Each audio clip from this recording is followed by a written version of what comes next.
Apranga son kalilonon ne voleng dun so pirte Pisinang cemanden ma onikang onaba Apranga son kalilonon ne voleng dun so pirte Pisinang cemanden ma onikang onaba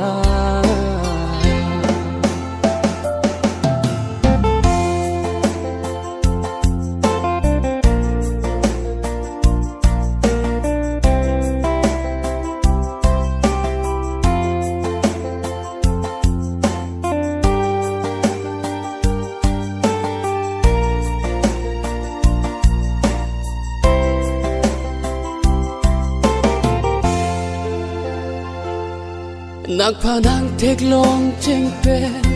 Sen vi nang do e chena Nang panang long le aloti Viri det bone kai chena Nang panang tek long cheng pen Sen vi nang do e chena Nang panang long le aloti Viri det bone kai chena Tiriti bakang ho nang pa Pajiri chi chena Tiriti bakang ho nang pa Pajiri chi chena Aprang na son kalilonon Ne voleng dun so pirte Pisinang cemanden ma onekang onaba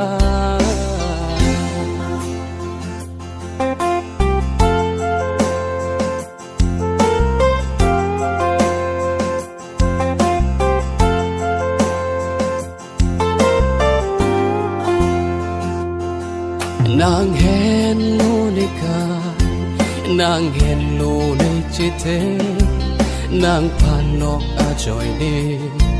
Chipi de jine pransita me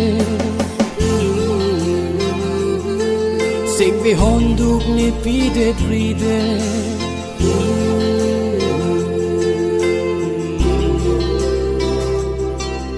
Ale ave a kangon ne pide ride Mo apida pa jadi pa metade Mo ki kang jirune akan ho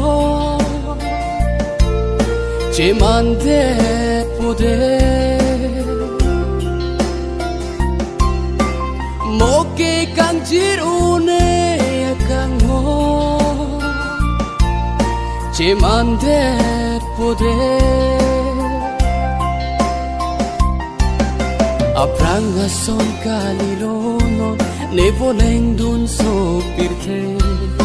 Pisinang cemanden ma onekang onaba Apranga son kalilonon Ne voleng dun so pirte Pisinang cemanden ma onekang